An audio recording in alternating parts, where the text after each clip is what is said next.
आज पूर्णिमा जल्दी उठ गई क्योंकि आज का दिन उसके लिए बहुत महत्वपूर्ण था। अकेलापन दूर करने के लिए अपने लिए जीने का एक कारण घर लेकर आ रही थी। देखा जाए तो बहुत खुश भी थी और थोड़ी सी नाराज भी थी क्योंकि पिछले 7 साल की यादें उसे रात भर सोने नहीं देती थी और अब स्वस्थ बैठने भी नहीं देती थी। चाय का कप लेकर वह गैलरी में आकर बैठी और गुजरा हुआ कल उसकी आंखों के सामने आने लगा। बेटा, तुम्हें ऐसे नहीं जाना चाहिए था। शादी होने के बाद उसे अंत तक निभाना आना चाहिए। ऐसे ही समझो तुम्हारा नसीब ही खराब है। कोई क्या करेगा। अगर माँ बन सकती तो बात ही अलग होती।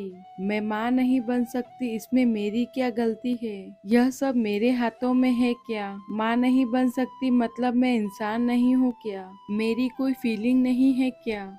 मिनट मिनट में मेरा अपमान करने वाले, मेरा जीना मुश्किल करने वाले लोगों के साथ मैं जिंदगी कैसे बिताऊं। वह जो कहेंगे वह सुनना। पूर्णिमा और माँ की यह सब बातें चालू थी तब पापा आए। ये देखो बेटा, मैं तो एक कपड़े की दुकान पर काम करता था, अभी उम्र हो गई है तो कोई काम भी नहीं देता है। और तुम्हारा भाई नुपुर तो परदेश में अपनी गृहस्थी में मगन हो गया है। तुम कहती हो तो मैं तुम्हारे ससुराल वालों से बात करता हूँ और तुम अपने ससुराल वापस चली जाओ, ऐसा मुझे लगता है। नहीं पापा, कुछ भी हो जाए मैं उस घर में वापस नहीं जाऊंगी।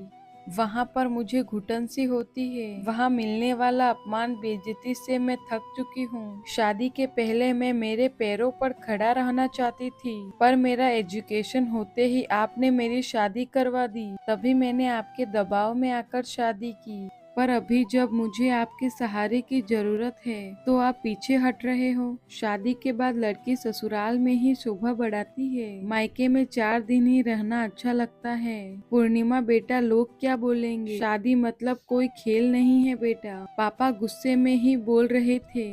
उस घर वापस जाना अब मुमकिन नहीं पापा। मैं आने से पहले ही डिवोर्स के पेपर पर सिग्नेचर करके आई थी क्योंकि उन लोगों को सिर्फ मुझसे बच्चा चाहिए था जो मैं उन्हें नहीं दे सकती।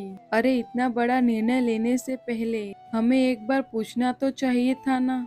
जन्मदाता हैं हम तुम्हारे।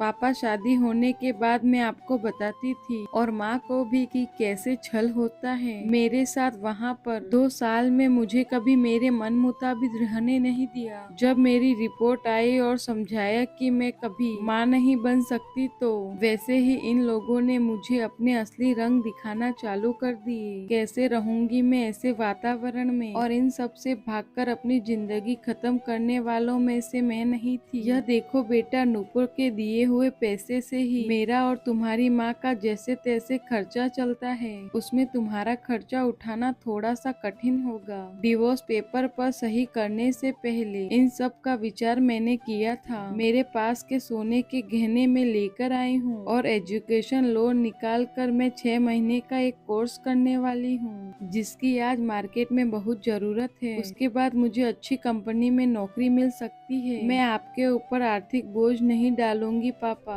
मुझे जीवन जीना है, संघर्ष करूंगी और कमाऊंगी। विश्वास कीजिए मेरा। सब लोग क्या बोलेंगे बेटा, क्या जवाब दोगी उन्हें। माँ आंखों का पानी छुपाते हुए बोली। माँ बोलती थी कि वक्त आया तो सच क्या है बोल देना चाहिए। जब मेरे ससुराल में मेरे साथ जानवरों के जैसा बर्ताव हो रहा था तब कहाँ गए थे यह लोग। समाज में बड़ा करो, शादी करवा दो, बस इतना ही जिम्मेदारी समझाते हैं। बेटियों को बड़ा करके, योग्य पढ़ाई करके खुद के पैरों पर खड़ा करना यह माता पिता की ही जिम्मेदारी होती है ताकि आगे जाकर कभी खराब हालत हो तो उसे इस्तेमाल कर सके। तय किए मुताबिक पूर्णिमा ने 6 महीने का कोर्स किया और तुरंत उसे एक अच्छी कंपनी में काम भी मिल गया। वो बहुत खुश हो गई थी। सब अच्छा चल रहा था। बीच में छुट्टी लेकर माता पिता को नजदीक रहने वाले पर्यटन जगह पर घुमाने लेकर जाती थी। माता पिता बीच बीच में ही दूसरी शादी की बात छेड़ देते थे। कई बार तो लड़कों को भी देखने के लिए भी बुलाया करते थे। एक लड़का तो डिवोर्स हुआ था तभी उसे स्वीकार करने के लिए तैयार था, पर पहली शादी ने ही इतने दुख दिए थे कि दूसरी शादी करने के लिए उसका मन तैयार नहीं था। ऐसे कितने दिनों तक अकेले रहोगी।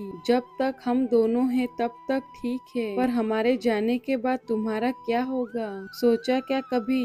उम्र भी कितनी छोटी है तुम्हारी अभी।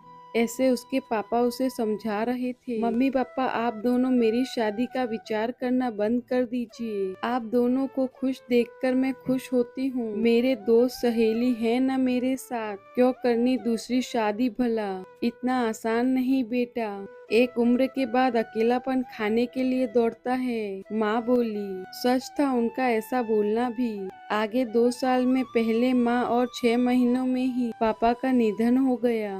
पूर्णिमा अब अकेली हो गई। नुपुर भाई और उसकी पत्नी आए और साथ में चलो बोला, पर मुझे उनके साथ जाकर किसी पर बोझ नहीं बनना था। मदद के वक्त मेरे साथ खड़े रहो, इतना बोलकर मैंने उनको जवाब दिया। ऑफिस का काम और बहुत सारे दोस्त सभी लोग की शादी हो गई थी और वह अपने गृहस्थी में मग्न हो गए थे। जीने के लिए कोई लक्ष्य नहीं मिल रहा था उसे। छुट्टी के दिन ऐसे ही एक मैगजीन पढ़ते समय उसे सिंगल मॉम पर एक बात पढ़ने के लिए मिली और उसे जीने का उद्देश्य मिला। उसने उसी ही दिन तय किया और एक 10 साल की लड़की को गोद लेने का प्रयास चालू किया। प्रक्रिया बहुत बड़ी थी, पर बोलते हैं ना, मन में अच्छा हो तो रास्ता मिल ही जाता है। वैसे ही वह प्रक्रिया पूरी हो गई और आज ही वह दिन था कि वह उस लड़की को लेने के लिए अनाथ आश्रम जाने वाली थी। उस लड़की को घर लाकर वह माँ बन सकती। इस सोच पर और उस पर होने वाले सभी आरोपों को मिटाना चाहती थी।